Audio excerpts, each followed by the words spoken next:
Salut les amis, j'espère que vous allez bien. Aujourd'hui, je voulais vous parler d'un livre parce qu'on m'a demandé de faire des chroniques sur les bouquins. Je lis pas mal. Et donc, voilà, pour faire la chronique de ce livre, Les dossiers de Warren 2.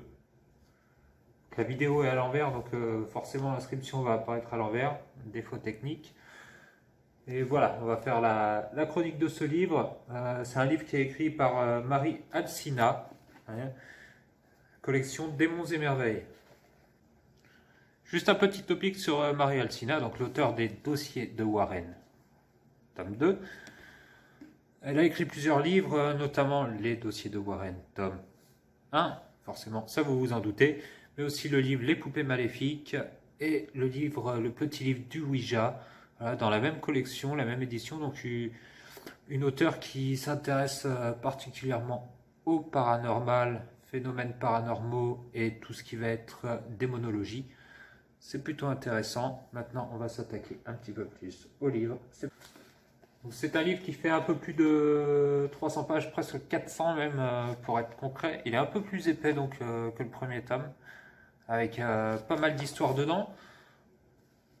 Ça commence traditionnellement par une petite explication de qui étaient Ed et Lorraine Warren. Voilà, Ed Warren le démonologue, Lorraine Warren la clairvoyante, ainsi que leur contact, leur réseau, parce que voilà, à force de leur enquête, ils étaient plutôt très connus, hein, de l'autre côté de l'Atlantique. Voilà, ça commence là-dessus, et ensuite on rentre directement dans le concret avec toutes les histoires qui sont racontées voilà, dans ce bouquin. Donc, parmi les histoires, on va retrouver pas mal de choses, notamment la Dame Blanche, le Bigfoot. Oui, ça peut paraître étrange, mais il y a aussi une histoire de Bigfoot dans les dossiers de Warren, et également de loup-garou. Voilà, pour ceux qui y croient ou non. Voilà, je vous laisserai vous faire votre propre opinion. Vous avez aussi des histoires un petit peu plus compliquées sur des possessions, sur des pactes avec le diable, un homme aussi qui pratique la nécrophilie, c'est pas forcément sympa, mais bon, ça fait partie de leurs histoires, de leur vie, et de ce qu'ils ont pu observer au travers de leurs différentes enquêtes. Le livre est assez bien fait, il y a des histoires que je connaissais déjà, hein, qu'on peut retrouver sur internet, et notamment sur le site preuveduparanormal.fr, mais également des histoires voilà, un petit peu plus méconnues qui valent le coup, qui sont plutôt intéressantes à lire. Une chose bien aussi dans ce bouquin, c'est que certaines enquêtes en fait, sont retracées sous la forme de témoignages, et d'interviews plutôt, témoignages. Interviews, voilà, où voilà, les deux enquêteurs, le couple Warren, étaient interviewés sur des plateaux télé ou sur des journaux locaux, etc. Et donc vous avez ce côté qui est assez sympa à lire.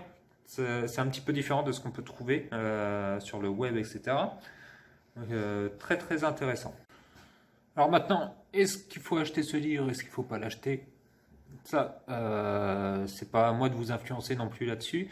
Perso, moi j'aime bien lire, donc j'aime bien les formats papier, hein, pour pouvoir étudier un petit peu toutes ces histoires et me faire ma propre idée. Déjà, c'est plus reposant pour les yeux que d'aller chercher sur le web. Si vous connaissez pas tous les dossiers Warren, forcément, foncez, parce que là, ça va être intéressant. Et vous allez apprendre beaucoup de choses. Pour les passionnés aussi, allez-y, parce que c'est quand même un beau recueil. Voilà, avec pas mal de références dans le bouquin, pour vous donner une petite idée des histoires que vous allez pouvoir trouver dedans. Vous allez retrouver la Dame Blanche, la Malédiction, le fantôme d'un commandant, une femme qui alerte les Warren parce que son mari est possédé. Alors, une histoire assez intéressante parce que c'était une famille de catholiques, voilà, avec le mari plus que respectable, attentif à sa famille, voilà, jamais de débordement, et du jour au lendemain, il va devenir violent, il va se mettre à frapper sa famille, etc. Donc, c'est assez intéressant. Vous avez des histoires d'exorcisme également.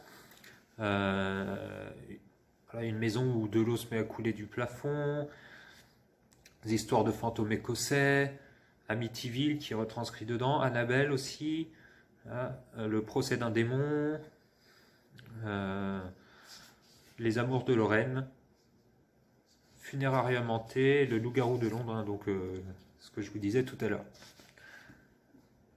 Donc voilà, pour terminer, si vous voulez l'acheter, achetez-le. Moi personnellement, je ne l'ai pas acheté puisqu'on me l'a offert, hein, à Noël. Voilà. Les personnes se reconnaîtront. Mais j'avais acheté déjà le premier tome. Et forcément, ça va dans la continuité.